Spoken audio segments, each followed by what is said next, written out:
doing today? Yeah, awesome. Well, I hope you guys have had a wonderful week and that you are having a great Sunday up till this 11 a.m. It's so weird being up here and not doing announcements for once, so shout out to Reagan for handling that this week. She totally walks, yeah, we can give her a round of applause. She's the best. So I hope you guys are having an awesome day so far. For those of you guys that don't know, my name is Taylor Clayton, and I have the honor and privilege of being your youth director here at Simple. So welcome to the second week of our summer series, which is called Good Vibes. Last week we kicked it off, and Pastor Jay explained a little bit of what this series is going to be about, and I just want to reiterate that for you guys. So as you can probably guess, it is going to be largely about good vibes. It is going to be a series of one-off sermons about the speaker's either personal story or even their favorite passage from the Bible. And, you know, it's kind of a funny way that I ended up being on stage here today. So back in February or so, I had the chance to share with Pastor Jay my testimony and a very personal, kind of hard story to talk about.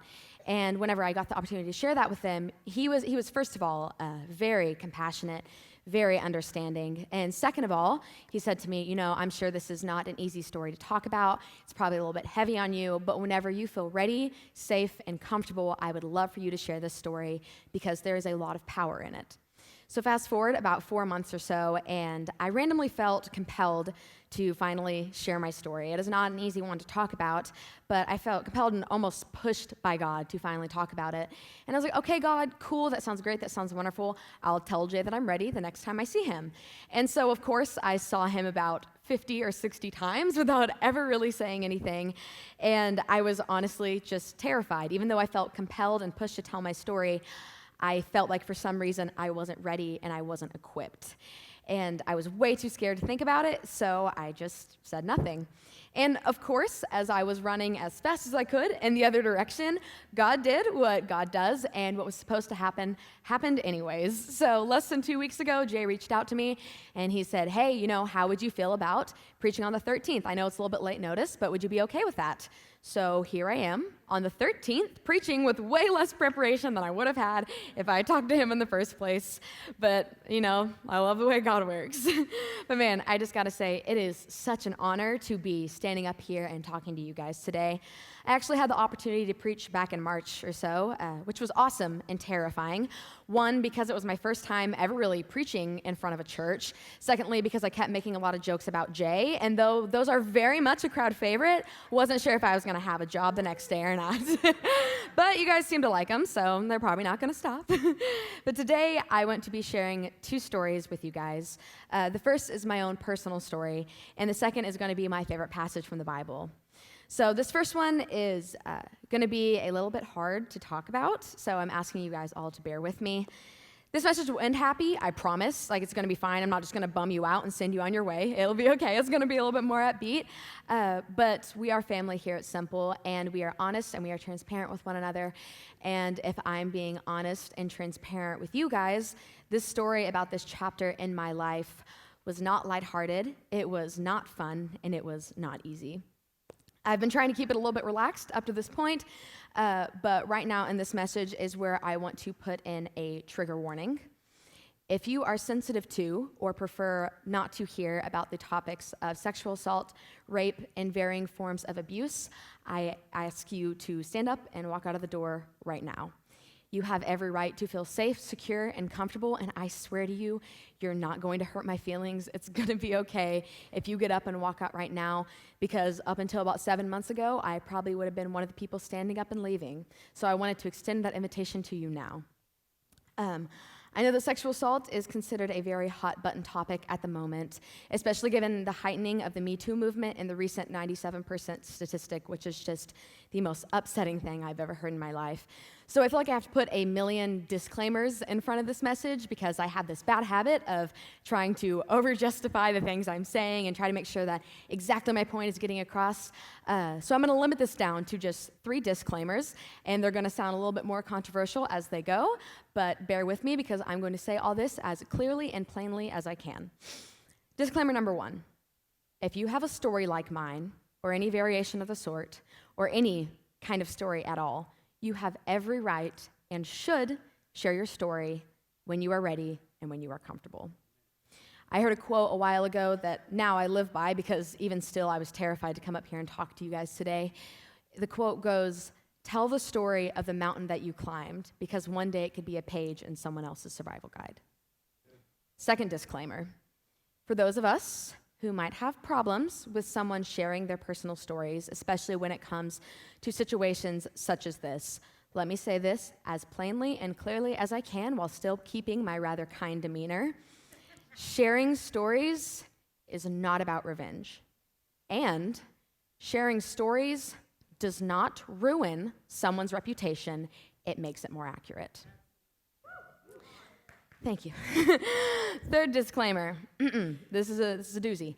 If you're tired of hearing these kinds of stories in person, from your friends, from family, over the internet, if you're sick and tired of it, imagine how tired women and men are of experiencing it. And if you're tired of hearing these stories, what are you doing about it? What are you doing to hold yourself and your buddies and your family and strangers accountable to not let negative talk about women and men happen, and not let women and men get harassed or treated like objects? Thank you. Okay. Quitting while I'm ahead and stepping off my soapbox, because I do not want to go down too many rabbit holes today. So before I actually get into the story, I want to tell you guys a couple different things about me. First of all, clearly, I'm a little bit passionate about certain things. Secondly, how many of you guys have heard of the Enneagram personality test? Just raise your hand really quick. Yeah, okay, most of us.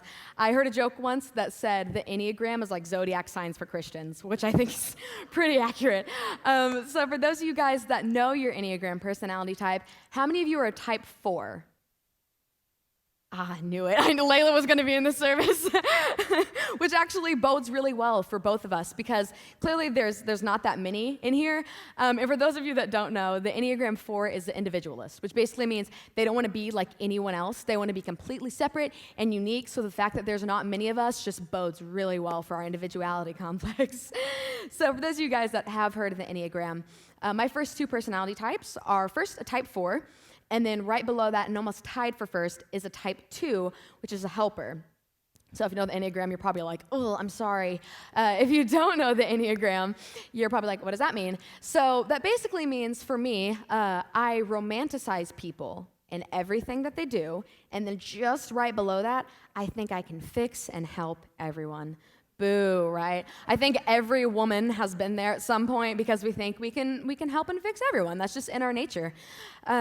So that is a little bit about me, and now that you guys know that, you can probably imagine that that has gotten me into my fair share of not ideal circumstances. So before I really get into the story, let me set the stage for you guys, okay? So it's the summer before my senior year, and my boyfriend at the time had just broken up with me. Oh, I know, right? Oh, right, that's so heartbreaking. I was 17 years old. I thought I was in love with him. I thought I was going to marry him. You know how the story goes. Unless you're literally the Howards, I mean, that just doesn't really happen all the time. So I was absolutely heartbroken. I really thought I was going to marry this boy. And looking back now, silliest point of my life, honestly. But I was heartbroken, and I was devastated, and I didn't know what to do with myself, because I thought I was going to be with this boy forever. So what do I do now? What does any 17-year-old do? I found peace and comfort in another boy. Boo, right? Boo, not a good choice.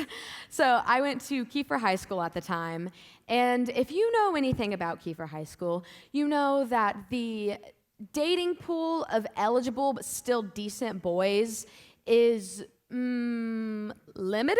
I'll put it nicely and say limited. But honestly, I didn't even care. That didn't even matter to me at this point. But here's a little pro tip. Trying to date while you are heartbroken and vulnerable, bad decision. Don't ever do it. Please don't ever do that to yourself. It is a very, very, very dangerous game to play. But at the time, there was a boy who showed interest in me and, well, everything that moved.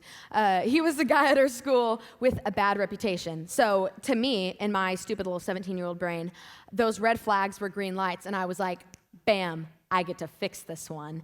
And honestly, on many levels, that's where my head was going, was I get to fix him. But unfortunately, I, like a lot of teenage and even adult girls, or teenage and adult boys, I was in love with the idea of being loved. And this guy, man, he was a bad boy. He was cool, he was suave, he was a smooth talker, he was a player, he was dangerous, and he drove a motorcycle. And yes, I realize this sounds like a terrible early 2000s cheesy rom-com, but I swear to the Lord above, this is all true. But the thing was, if I could get a boy like him to love me, then I would never be unloved. And what a horrible spot to be in.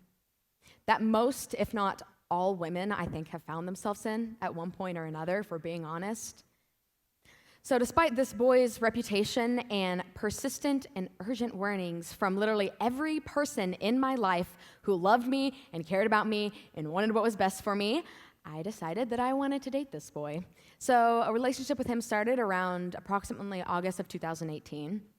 And things seemed great, kind of fun at first. Like, he was fun to be around, and I thought I really liked him. And I told him that I had standards and I had boundaries. I mean, I grew up a Christian girl, grew up in church, grew up with, discipleship leaders, and I had every purity talk you have ever heard in your entire life. I got every single one of those. So, of course, I told him my boundaries.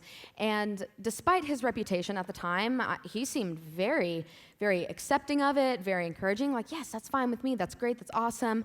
But still at the beginning, though he seemed okay with everything that I was saying and my boundaries, he still had some issues, and there were still times where things seemed a little bit off, specifically when I would talk about having friendships with other boys or being around other men of any kind. But I ignored those red flags because, like I said before, I so badly wanted to be loved. So a month or so in, obviously my family finds out about this because you can't hide forever, and given this boy's reputation, it was decided that I should not be allowed to talk, see, let alone date this boy, for good reason. And it was decided that if it was found out that I was dating him, then I would be in deep, deep, deep, deep, deep trouble. And since I was a stupid teenager at the time, I did what any stupid teenager would have done, and I decided to keep seeing this boy. Boo, I know, right? Stupid 17-year-old Taylor, she made some bad decisions. But we were sworn to secrecy because I was determined that no one was ever going to find out about this situation.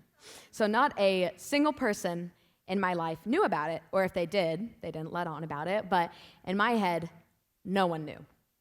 Not a single person. So here's the thing about me is that I have a horrible, horrible, horrible, horrible, deep-rooted fear of ever getting in trouble.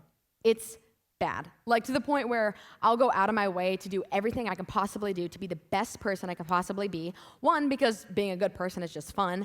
Two, because I am deathly afraid of ever getting in trouble.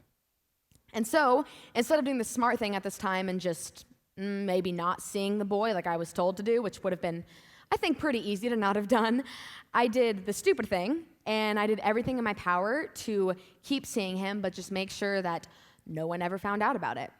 And somehow he convinced me that still seeing him was worth lying to every person I have ever loved. I mean, no one in my family knew, not even my best friend, who's actually here today. She knew every single thing about me, everything I've ever done, everything I've ever thought, and I couldn't even tell her. I was completely alone. So obviously things weren't great from the jump with this boy, but it continued to get worse and worse and worse. And this situation went from just being petty to being obsessive to being controlling to literally abusive. Domestic abuse is one of the most frightening, confusing, and upsetting situations in the world. And as anyone who has been in a situation like this can vouch for, it is ostracizing and isolating. When you care about someone and they're supposed to care about you and protect you and comfort you and love you, but they do everything in their power to walk all over that vulnerability, it's really hard to ever feel certain of anything again. So the situation started out with a lot of little things, gaslighting, mental and emotional abuse, tearing me down and telling me horrible things about myself that weren't true by any stretch of the imagination, but then saying, well, I love you. You just have to be better. You just have to stop doing bad things. Like, I hate having to get on to you. You just have to do this different, or don't do that, or you have to do this for me. And just so you guys know, I'm an incredibly emotional person, and I would do anything for anyone at any given time if they just ask. And neither one of those, I think, are very bad things at all. I don't think they're inherently awful. I think they're honestly kind of great characteristics.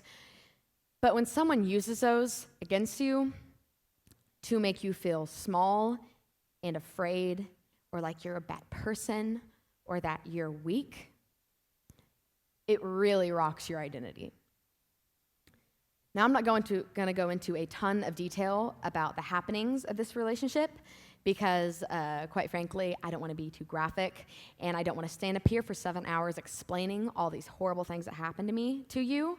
Also, that's not even what it's about, but I really don't think I could really go into much more detail without absolutely breaking down into tears and not being able to finish out this message.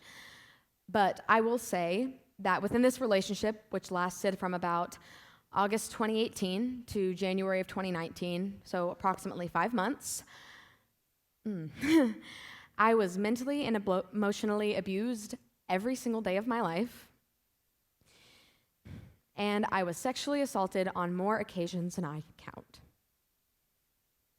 And it's really easy from an outside perspective to victim blame and say, why didn't you just leave? Why didn't you just not talk to him? But what was I supposed to do? At least that's what I thought in that situation was, what was I supposed to do? I mean, who was I going to talk to? I was stuck, and I was lost, and I thought I was alone. And at this point, all I could think was, God, where are you? Some kind of good God you must be. I lost my childhood. I can't be honest with a single person in my life. I'm scared for my life. I'm hurt. I'm a liar. I feel dirty, and I don't know what to do anymore. These things keep happening to me, and I can't leave because I'm afraid if I do, I might actually lose my life, or someone I love might get hurt. Consent does not exist in this situation, because no is not a safe option, or even an option at all. God, where are you? Who are you? And do you even care about me? I told you guys this was going to be a little heavy. It would be a really easy solution to just say, but the situation made me stronger, and I'm standing here today, and I have the career of my dream, and da-da-da-da-da, happy Sunday. But it's not that simple, and it never will be. Because honestly, I was not stronger for a very long time. I couldn't be. And more often than not, I really hate that message of what doesn't kill you makes you stronger. Because, that can sometimes be like a good message if you're like preaching to a team that's about to go play the Super Bowl or something. I don't know. Someone who if it literally didn't kill them would actually make them stronger. And I'm sure the intent behind this sentiment is true and good. The long-winded version of this message would read something like, bad and painful things will happen to you, and you're probably going to be hurt by it for a while, and it will likely take some time to recover. But you will learn from it, you'll be okay again, and then you'll know more. But since we often don't have time for that, I feel like we should probably maybe start skipping out on the what doesn't kill you makes you stronger message. Because more often than not, what it comes across as is, suck it up, it wasn't even that bad. But here's the facts, at least for my case. I was 17 years old. I was a child. I did not need to be stronger. I needed to be safe. And for once in my life, I didn't want to be known for my resilience. I didn't want to have to fight anymore. I couldn't.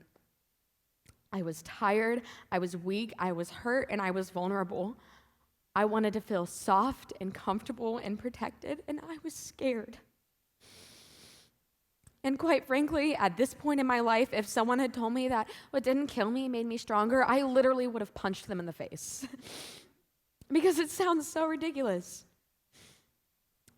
If I could go back and speak to my poor 17-year-old self, this is what I would have said. And if you're going through a similar situation, or if you have, or you're going through any kind of hardship at all, I want you to hear this today as well. This isn't even actually my message, it's just a little bonus.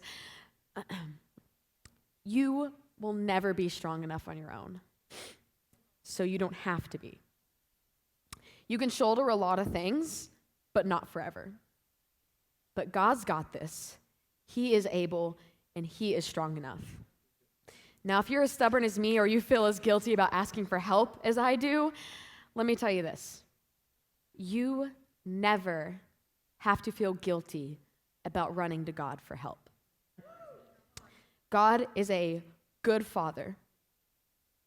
And what kind of good father is not more than ecstatic to love, protect, defend, and comfort his children?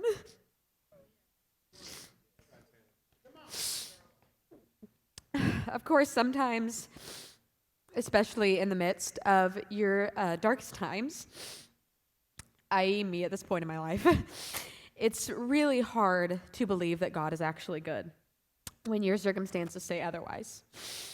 And sometimes I think what we do, and of course, it's really hard not to do this when you're going through something, we view God's goodness through the lens of our circumstances instead of our circumstances through the lens of God's goodness.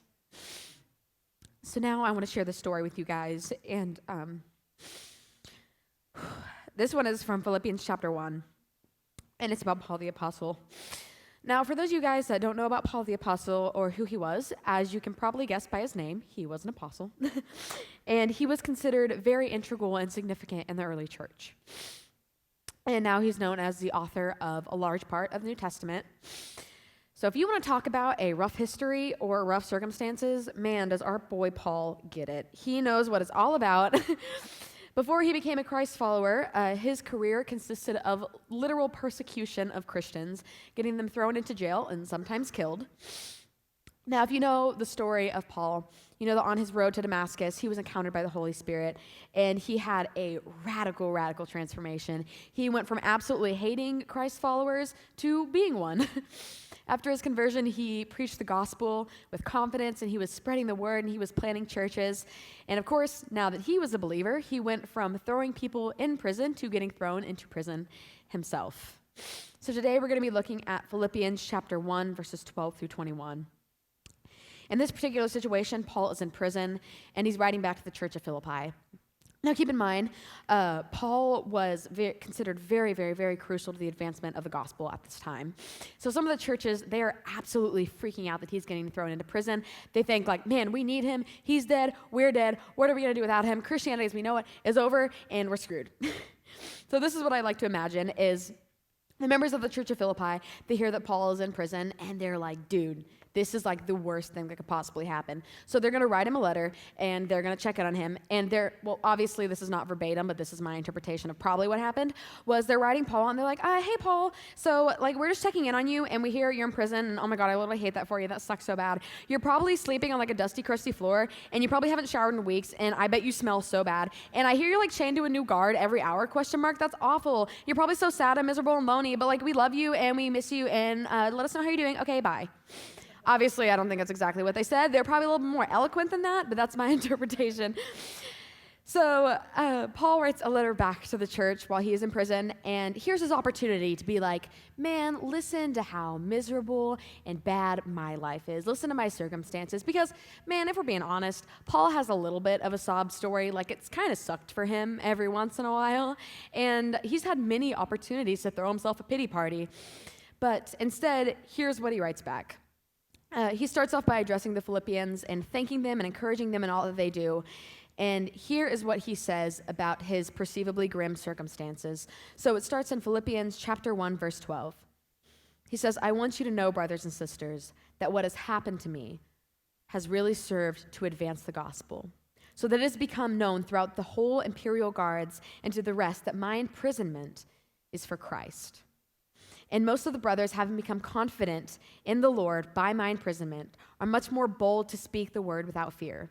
Some indeed preach Christ from envy and rivalry, but others from goodwill. The latter do it out of love, knowing that I am put here for the defense of the gospel. The former proclaim Christ out of selfish ambition, not sincerely, but thinking to afflict me in my imprisonment. What then? Only that in every way, whether in pretense or in truth, Christ is proclaimed, and in that I rejoice. Yes, and I will rejoice, for I know that through your prayers and the help of the Spirit of Jesus Christ, this will turn out for my deliverance. As it is my eager expectation and hope that I will not at all be ashamed, but with full courage, now as always, Christ will be honored in my body, whether by life or death. For me, to live is Christ, and to die is gain. Now, it kind of blows my mind what Paul's saying here. He's not exactly like living it up in prison. Obviously, I wouldn't imagine that he's like sipping margaritas with the guards and like getting a suntan and all that. He's probably not having the best time. So when he has this opportunity to be like, here's my circumstances, instead, the approach he takes is, here is my God. And he is saying so much more than just God will deliver me. He's saying, God already has delivered me because he has already won the war. So what has happened to me doesn't even have the power or the chance to destroy my life. My circumstances have no claim on my soul because I am not a hostage to what happens to me in this life, because guess what? I am already a citizen of heaven. He is saying that I earnestly expect and hope that what has happened to me isn't even about me. You know why? Because my life is not my own, and earth is not my home. In verse 12, he says, I am in chains for Christ. Now, he's not saying that Christ put him there or that Christ wants him to be in pain, but he's saying, yeah, this is a pretty crappy situation, but you know what? Let's flip the lens and look at it a different way. You think I'm chained to these guards? No. These guards are chained to me because I get to share Christ with them, and I get to witness to these men that otherwise would have never even heard the name of Jesus Christ. I want you to know, brothers and sisters, that what has happened to me has actually served to advance the gospel. What an optimistic outlook compared to the antithesis of how we usually look at life. Because sometimes don't we just kind of look at it as, well, sucky things happen, you deal with it till you die. Paul is telling us that, yeah, bad things happen, but God does not change in our circumstances. God did not change, my circumstances changed. Paul's saying that the same Spirit that met me on the road to Damascus is now living and working in and through me, even in the midst of my deepest struggle. Now, let's be honest. Life kind of sucks sometimes, and life is going to happen, and you can't stop it.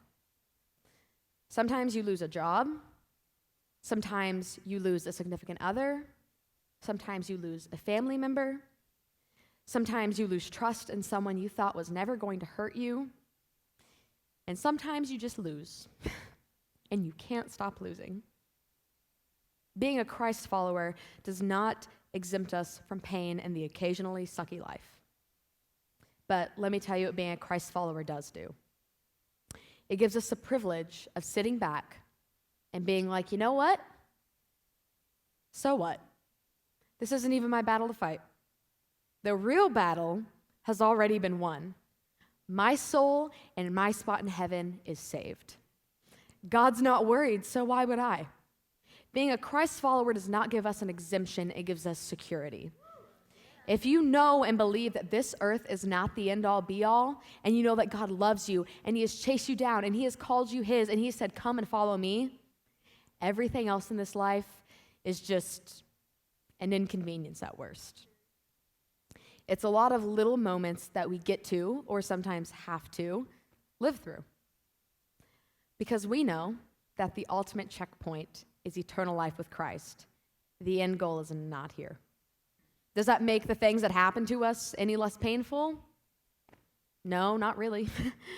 I mean, I wholeheartedly believed every word that I'm telling you right now when I was going through what I went through in that story that I told you earlier. Did knowing that God was still for me, even in the pits of my own personal, literal hell, mean that I all of a sudden just felt happy-go-lucky all the time and didn't have a care in the world and didn't mind the fact that someone had taken advantage of me? Not really. I still had my childhood ripped away from me. It didn't hurt any less.